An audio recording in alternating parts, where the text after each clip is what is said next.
Hello and welcome to Ahval Podcast, the home of objective, up-to-date and independent reporting on Turkey. Don't forget to follow our reports through social media, on ahvalnews.com or through our mobile app. Let's get started. Hello, this is David Lepeska for Ahval Pod. This week, former Turkish diplomat and Harvard graduate Bahadir Gülle wrote an op-ed for the Washington Examiner detailing how Turkey eviscerated its foreign ministry in the wake of the 2016 failed coup, purging more than 500 diplomats. Today, he joins Ahval Pod to discuss what has become of the country's best and brightest, the torturing of his former colleagues, and the state of Turkish diplomacy. Hello, Bahadir. How are you? Hello, David. Thank you for having me. Thanks for joining us.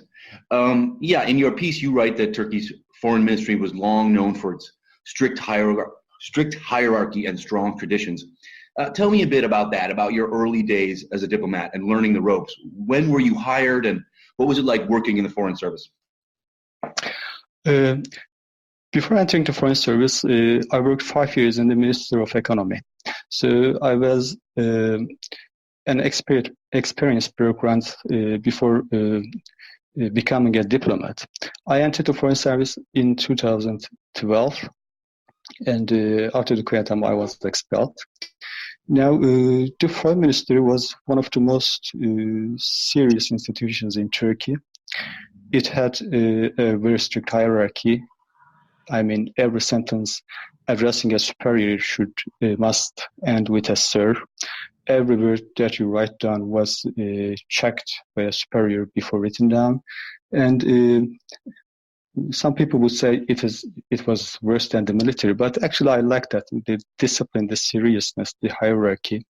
It was a very fundamental institution with a very strong tradition. Mm-hmm. But after the coup attempt, wait, hold on. First, where were you working? First, when did you first start working for the Foreign Service as a diplomat, and then where were you working in 2016?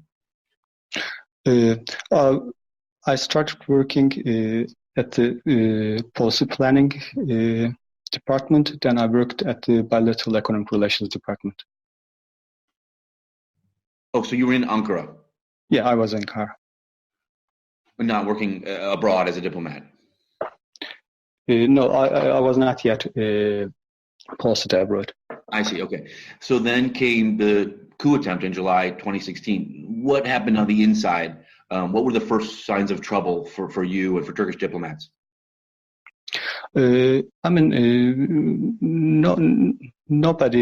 did understand what was happening. People were just expelled. It didn't come with a warning sign. The coup was totally unexpected. Nobody did understand what was happening, and the minister just expelled people. I think there was some pre-prepared lists. I don't know who prepared them on what ground people prepared them, but there has been an extensive purge. Right. The allegation was, of course, that these diplomats, these staffers, were linked to exiled Turkish cleric Fethullah Gülen, whom Ankara blames for the failed coup, but with whom the ruling party was allied for years before that. From what I've read, very few of these purged diplomats, purged officials, had any clear ties to the Gülen movement. How do you think the Turkish government chose which diplomats to target, which ones to purge? There is a generic accusation. Everyone in Turkey who the government does not like is accused of being a Gülenist. Even the people who were very fierce enemies of the Gülen group are labeled as Gülenist and jailed by the government. So I don't know on what grounds they made the lists, but if we talk about the procedures for the entering to the Foreign Service, the idea is just ridiculous, because I think people are trying to reduce the Foreign Ministry to a coffee shop. I mean, it's just like you were walking down the street, you saw a sign in the coffee shop, entered the coffee shop and talked to the manager, and he said, okay, Monday come and start. They say that a few people captured the foreign ministry and they made some people enter the foreign service. The Turkish state does not work that way. It is much more complicated. And just, I want to speak to the common sense of people. When I say diplomat, everyone everyone has something in his mind, right? It is the most sophisticated person, and it is one of the most important bureaucrats in the state apparatus because it represents your country. Now, these people go through the most detailed security checks before they enter the service. All of the security institutions, intelligence institutions in the country, not one of them, but all of them, search the background of these people, search the personal history of these people for months, and they give clearance to these people. Now, after going the most detailed security check in the country, then entering the foreign service, then 2 or 3 years later, the same government is saying that all these people are terrorists. It does not just make sense. Well, like I said, they were allied with the Gülenists, and then that was an enemy. They were seen as terrorists. So, there was a shift. Not that, this means that anybody who was connected to the Gülen movement is or was a terrorist, but that was the shift of the government perspective, Yes, of course, I understand that. But when you look at the procedures for entering the foreign service, it just has to be with the merits of the people. The other way is not possible, because the foreign service, especially after 2010, it was very hard to enter the foreign service. The exam was a 4-phase marathon. First, you had a nationwide exam. Then you had a test made by the ministry. Then you had a written exam. The written exam had 4 phases in itself, and it took 2 days.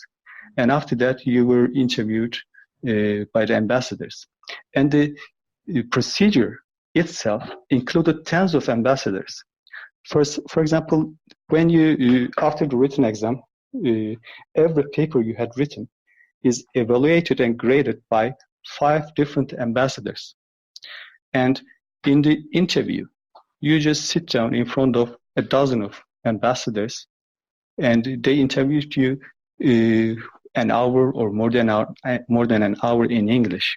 So if the allegation is true, if these people are Gülenists, then tens of ambassadors in the foreign ministry, the people at the top of foreign ministry should be questioned first, because they interviewed these people, they employed these people, they recruited these people. Right. So the allegation that it was about cheating on the entrance exam is pretty ridiculous, because there's so many that it's impossible. So did you know any Turkish diplomats who were Gülenists? Did you attend any Gülen schools or have any ties to the movement? I'm graduated from Fatih University, which is affiliated with the Gülen group. But it doesn't show anything, because right now Turkey's ambassador in Beijing is also graduated from Fatih University. Wow. And Foreign Minister Çavuşoğlu said that he is the best ambassador in the whole ministry. So how do you think I asked this 10 minutes ago, and you said anybody who was critical of the regime. Yes. I'm just wondering, how do you think they chose who to purge? In your piece for the Washington Examiner, you mentioned that many of the most promising diplomats educated at the best Western universities were among those purged. Do you think that's one of the ways they chose? Yes, I think at some point, if you speak English, they will target you. Of course, I'm exaggerating, but there's an attack against talent. Let me give you another example. There was an organization called State Planning Organization. It was one of the most important organizations in Turkey. And the experts in that organization was the most qualified experts. But the government literally annihilated that organization, because the experts in that organization objected to the big government investments. Now you see on the media, and they objected to big investments in the health sector. Okay, now, there is no organization at the moment. It is same for every institution. In the foreign ministry, of course, they expect loyalty. I mean, today, a diplomat, I think, has to try to gain the favor of the politicians rather than trying to inform them about the realities on the ground. Yeah, as we kind of discussed a little bit last month, the Turkish government ordered the arrest of nearly 250 of the purged diplomats. Yes. They were charged with cheating on their entrance exams and linked to the Gülen movement. In your piece, you suggest that these arrests were meant to send a message to former Prime Minister Ahmet Davutoğlu. What did you mean by that? Many analysts, nearly all the analysts made that claim. I just pointed out that the people claim that Erdogan wants to deal a blow to Davutoğlu through these people. Because we all know that after the recent municipal election, Erdogan got wounded. And it just not gave hope to the opposition, but it also emboldened his rivals within the party, within the AKP as well. And Davutoğlu signaled that he's going to form a new party. Of course, I'm not sure. I'm trying to understand the things, but there has to be another motive for arresting these people after 3 years, because for 3 years, nobody touched these people and there's no proof. The file is totally empty. There's nothing in the file, and that's why they're torturing people, because they don't know, they don't have any proof. They just want to make them confess that they cheated on the exam. There has to be another motive, and I think it's a dirty chapter in the power struggle of Turkey. But again, I'm just an outsider trying to understand. I don't know the details. Right, and Davutoğlu was foreign minister from, I think, yes, Davutoğlu was prime minister between 2009 and 2015, I guess, and all these people entered the foreign service during the tenure of Davutoğlu. Right, and so the objective is, in this theory, to link him to these alleged Gülenists, and therefore, make him a terrorist as well if he tries to launch a political party, right? Yes. Right. And then last week, the terrible news, the Ankara Bar Association confirmed that Turkish authorities had subjected more than 100 diplomats to torture and sexual assault, including beatings and naked interrogations and even rape. Had you heard about any of that before the news broke? And what was your response when you heard about this? David, after the coup attempt, we were expelled, and we had to leave the country. I said to myself, okay, life is full of tragedies and everyone has to suffer his own grievances. Maybe we've got more than our share, but it is what it is. I closed that chapter behind, and I'll look ahead. I'll try to find a decent life in another place. But when I heard the torture, my world turned upside down, because I didn't understand that, and I couldn't pull myself together. I heard that, I think, I heard that when MP Gergerlioğlu tweeted about that. Right, a few days before the Ankara Bar Association. Yeah. Yes, a few days before the Ankara Bar Association. I'm not sure. Friday or Saturday, I'm not sure. MP Gergerlioğlu tweeted. Then I heard that, and it was how I learned it. I didn't learn it by contacting my friends, because people are very scared to contact even people who are outside the country. So what was your response? What did you do when you heard that? When I heard that, I thought I should do something to scream out to the world that torture is a crime against humanity, and these people are innocent. And I tried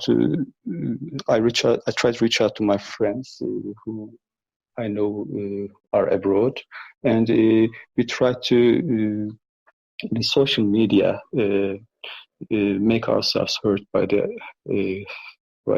public. Yeah, I've suddenly seen a lot more former Turkish diplomats on my Twitter, actually. Yes.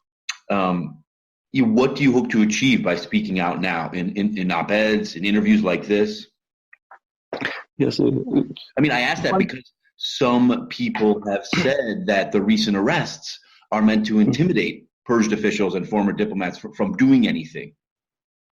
Yes, but I think there's no other way than speaking to the public. There's no other way than making the world know what is happening. And I hope that the international community can put some pressure, or free media can at some point. I mean, there's no such thing as free media in Turkey, but maybe they gather enough courage to write down what is happening, because this is a milestone.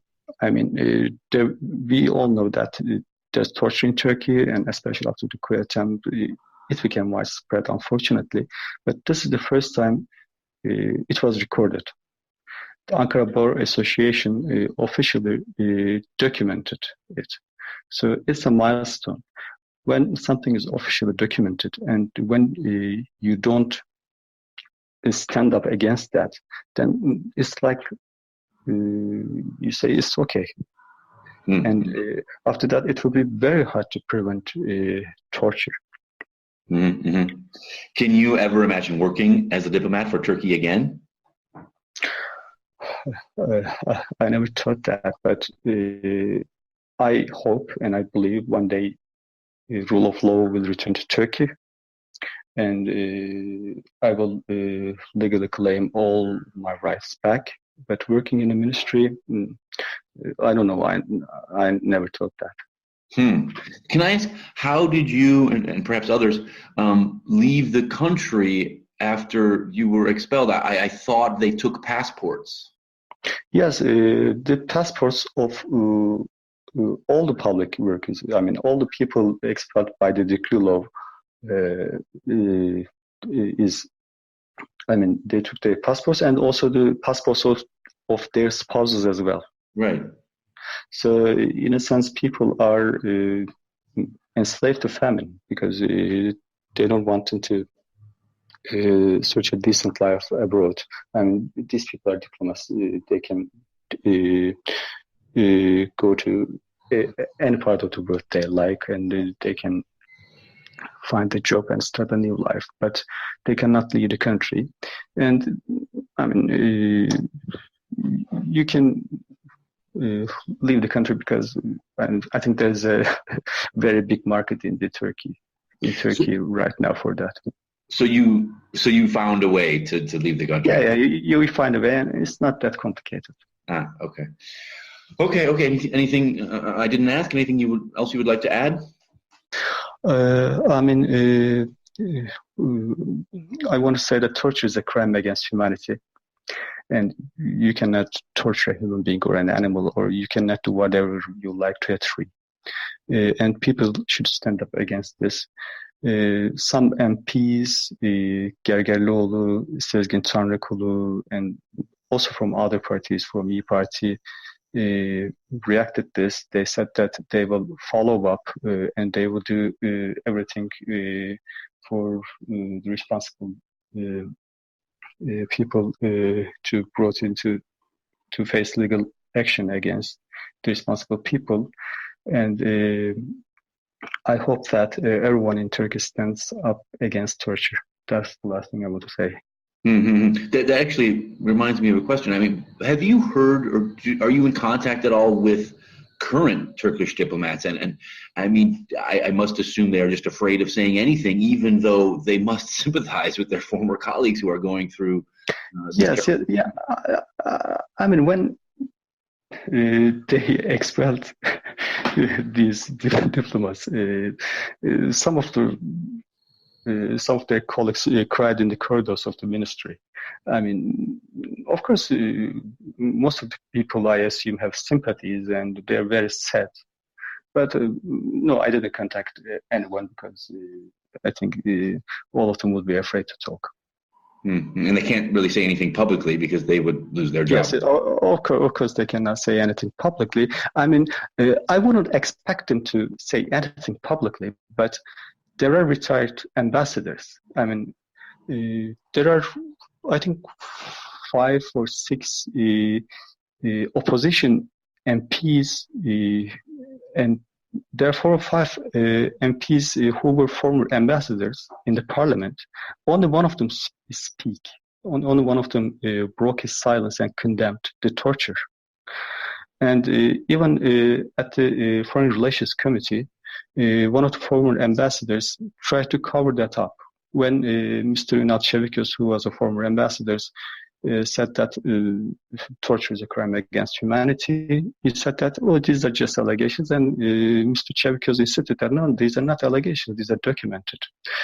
Can you believe that?